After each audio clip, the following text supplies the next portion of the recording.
بشركة دودو لودو اللي هناك جاي من ده. كرش. تعالي، انت خايفة ليه؟ تعالي، انا على فكرة ما بخوف. بجد بجد ما بتخوفيش. طب انت جايه لي ليه؟ يعني ليش معنى انا؟ عشان انا جاية من كوكب زمون، اشترك والا هاكلك.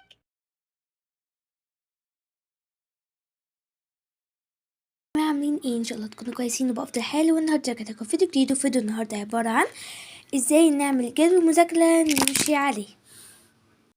حاجه بنبدا نكتب جمل تحفيزيه. ايه رايكم؟ طبعا انا لسه ما كملتش، طبعا هكمل بعدين بقى، فيلا بينا نكمل. اوكي، بعدين ما تقلبي كده مش هتكتبي هنا، اوكي؟ ممكن ترسمي او تكتبي اي حاجه تحفيزيه هنا، او ممكن تكتبي يلا بينا نبدا، وبعدين هنا تبداي تعملي الجدول.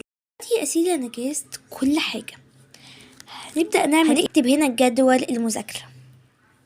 الجدول يا جماعه اهم حاجه الجدول. بصوا، اول حاجه لازم يكون معاكي مسطره. لو مش معاكي مسطره ممكن تستخدمي اي كراسه، مثلا زي الكراسه دي، اوكي؟ اي كراسه تعرفي تخططي بيها، والتخطيط مهم جدا يا جماعه. فيلا بينا. اوكي، بصوا ايه رايكم يا جماعه؟ حلو. بصوا انا بدات اعمل كده عشان هنا هكتب ايه بقى. بصوا انا هخطط في الاخر، اوكي؟ اول حاجه هكتب هنا اليوم، اوكي؟ او التاريخ، تمام؟ بعدين هخطط، وبعدين اكتب هنا الماده، وبعدين هخطط، وبعدين هكتب هنا اللي انجزته، تمام؟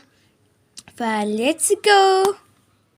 يا جماعه انا غيرت الرأي، يعني هكتب هنا اليوم وهنا الماده، بصوا كده ازاي، وهنا ما سأنجزه، هنا ما سأنجزه، وهنا مثلا الذي أنجزته، يعني اللي أنا مثلا اللي أنا ذاكرته في اليوم يعني. فيلا بينا. ايه رأيكم يا جماعة؟ بجد عجبني جدا جدا جدا. اول حاجة اليوم.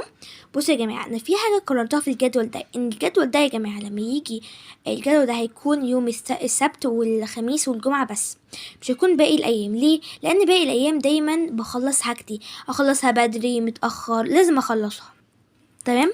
بس يوم بقى السبت والخميس والجمعة يعني ايه اخلصها، يعني احفظها صم، تمام؟ فانا قررت ان انا اكتبهم هنا. فيلا بينا. ايه رايكم في الجدول؟ كده يا جماعه الجدول جميل، وده اليوم الخميس الجمعه والسبت، ودي الماده هنا قليل من الدراسات، شويه من الدراسات والرياضه صم، تمام؟ قليل من العربي وانجليزي صم. في ناس ممكن تقولي رياضه مش محتاجه حفظ. يا جماعه بصوا، انا الرياضه لما اجي احل حاجه، تمام؟ في الرياضه بكتبها في الكراسة، كل خطوة بكتبها في الكراسة، فلازم انا بذاكرها، يعني اللي هو مش بذاكرها حفظ، لا بذاكرها عادي عشان افضل فاكراها، تمام. وهنا الجمعة قليل من العربي وانجليزي صم، والسبت علوم. السبت اذاكر قليل من ايه؟ رياضة، عربي، دراسات، علوم. بس كده يا جماعة، مفيش حاجة تانية. اوكي، هو بس كده. وهنا ما سأنجزه اللي انا انجزته، ممكن مش هكون انجزت دراسات، ممكن اكون انجزت رياضة كده يعني. وهنا نسبة الانجاز، مش اللي انجزته، لا نسبة اللي انجزته يعني. المهم يعني فوقكم مقبول ولا جيد ولا غير جيد ولا غير مقبول والكلام ده. فقولوا لي رأيكم في الجدول وبس. باي.